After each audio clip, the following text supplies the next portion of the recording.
Yes, ma'am. Learning sign language can improve emotional intelligence by learning to communicate visually, and then verbally individuals develop a better understanding of body language, facial expressions, and gestures, all of which are essential component of emotional intelligence.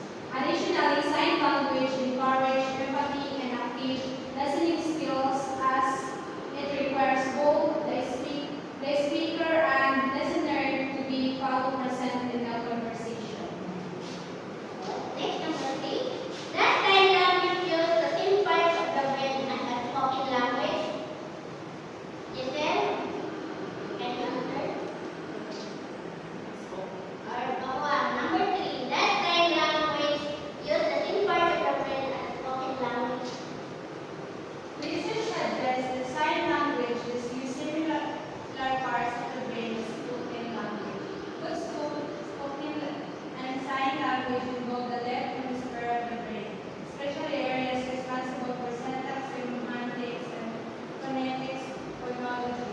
However, sign language also engages areas in the right hemisphere related to visual processing and spatial awareness due to its reliance on visual gestural communication. Number 4. Is sign language considered a real language by the community? Pinaganda? Please answer. Yes, ma'am, because from a linguistic perspective, sign language is recognized as a fully-fledged language with its own grammar, syntax, and structure. Linguistic studies sign language just like they study spoken language, acknowledging their complexity and mission of linguistic system. Based on your answer, sign language is a form of communication that uses hand, facial expression, and body language to convey meaning, and yet it is considered a real language by linguists.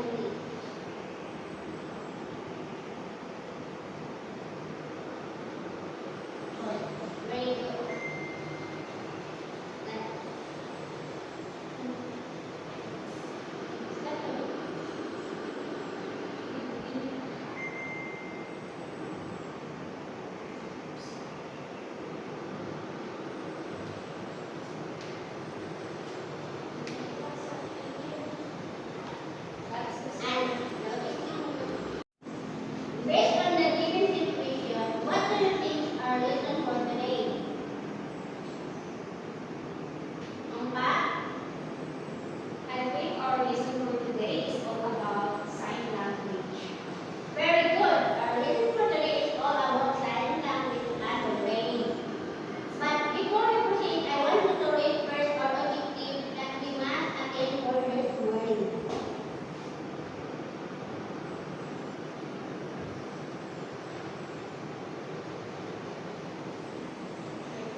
or natural rather than the spoken language.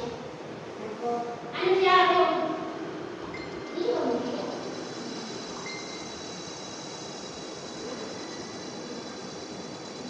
siya.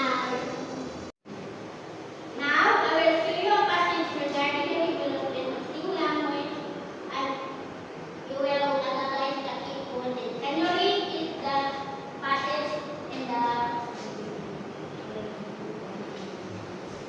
Can you read it in 3 minutes, guys? I will give you Okay, ma'am. that. I have a question.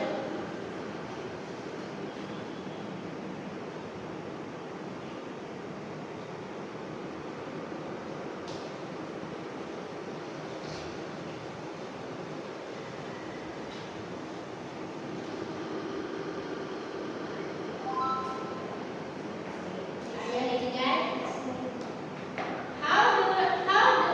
How do these children typically learn language?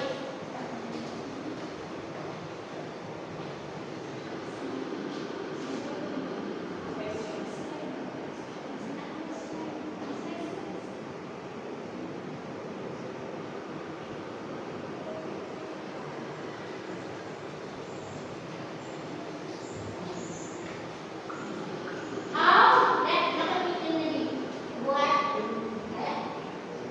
How do the children typically learn language? Can you answer?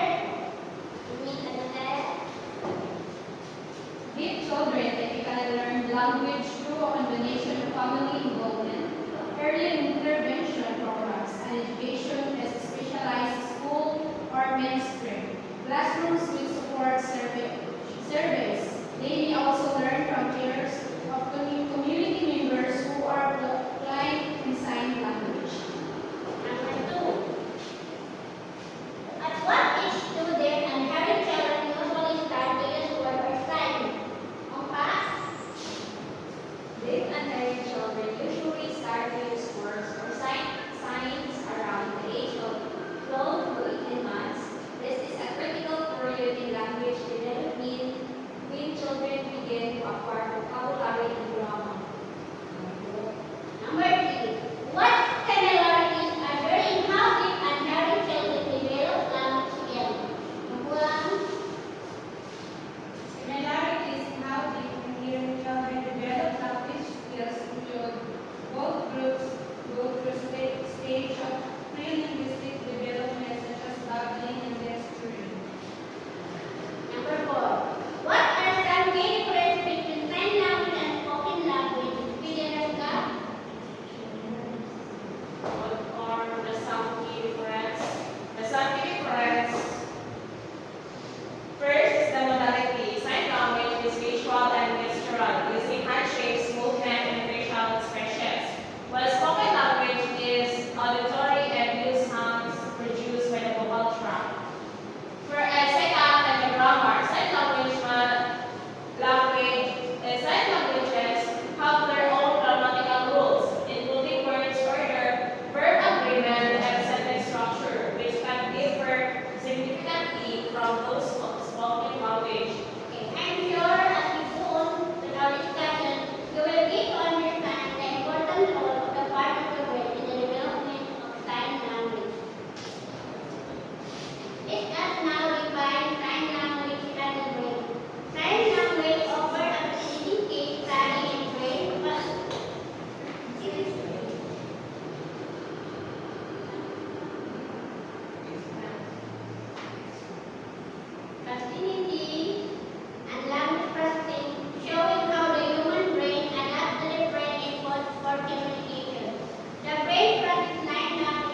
someone to understand them.